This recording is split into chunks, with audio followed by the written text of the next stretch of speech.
Crypto scams everywhere are getting bigger, but Hong Kong might be getting swindled more than most.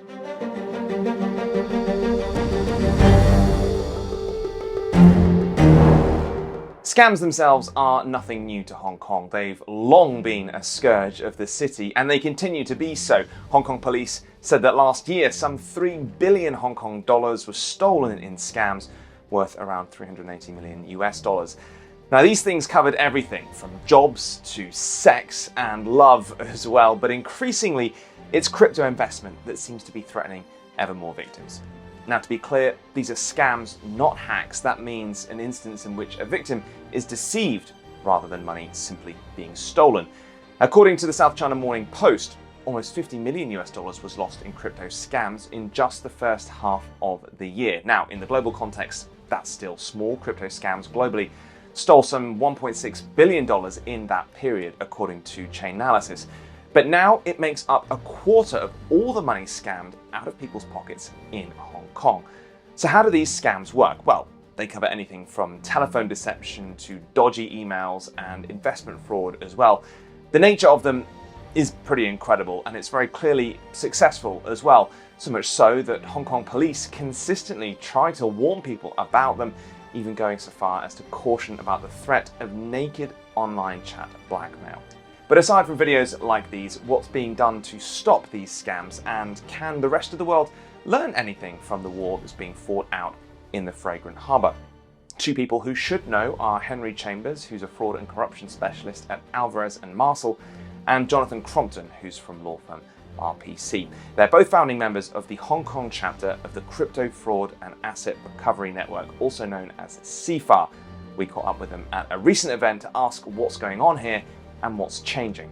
Here's Jonathan Crompton. Our view of this is that crypto fraud is not necessarily increasing the amount of fraud, but it's certainly changing the way that the fraud is perpetrated. And also it changes the tools used by the fraudsters in order to try to hide the money. We're seeing what we're calling the cryptocurrency defense raised, which is that a recipient of funds will say, well, I was just trading cryptocurrency. And that raises quite interesting legal issues as to whether you can actually recover that money from them. So the amount of fraud involving cryptocurrency is going up. Whether that is increasing the amount of fraud or not is a different question, and we think it probably isn't doing that at the moment. Now, Henry says that there are essentially three major types of crypto fraud that are common in Hong Kong at the moment, but they aren't unique to the city. What we're seeing is fraud relating to individuals. One of the typical types of fraud we see is a Shah Pan fraud or a pig butchering fraud. This is typically where individuals are approached either on WhatsApp or on LinkedIn. They're looking to say, well, they make a genuine relationship first. They don't talk about cryptocurrency, but once they've built somebody's trust and they've started to become part of their network, they then start to introduce the idea of cryptocurrency investments and the chance for them to make it big, get rich quick. This has been a huge issue both in Hong Kong but also around the world. These are international. We do see the likes of Ponzi schemes or other investment schemes and rug pulls less so, but they're rug pulls being the creation of a sham token or a sham investment for all to subsequently be sum to nothing, no real investment underlying that. Of course, CFAR are aiming to help the victims of these crimes, but should regulators in Hong Kong ultimately be doing a bit more? Hong Kong has had in place a voluntary regulatory regime for virtual asset service providers for a few years. There's an issue with it being voluntary, and we've discussed this certainly within CFAR.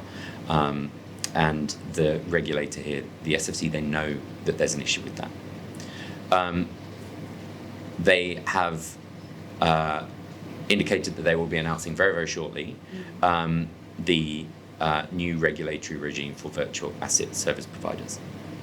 Regulators and regulations are there to protect the investors, fundamentally. So I don't think we should treat them as the boogeyman. They're the people there to protect retail investors, protect institutions. So if it has the net benefit of protecting people, I think that's a good thing. Now, Hong Kongers are very keen investors. The average person riding the subway here is far more likely to be checking their stock portfolio than reading a novel, for example. They're also among the most engaged with crypto in the world. CoinDesk recently named Hong Kong Polytechnic University as the #1 school in the world for blockchain education, and allegedly more people live closer to a crypto ATM here than anywhere else. That's according to a study done by Forex suggest. So are Hong Kongers doing their homework then on these crypto investments that scammers keep using? Clearly, there's lots of young people, people in university wanting to learn about digital assets, cryptocurrency, blockchain technology. And so from a traditional kind of institution standpoint, Hong Kong's in a fantastic position. Now, zooming out more generally, we at CFAR think one of the key points for preventing fraud is actually not being subject to it in the first place. And in order to do that, education is absolutely key.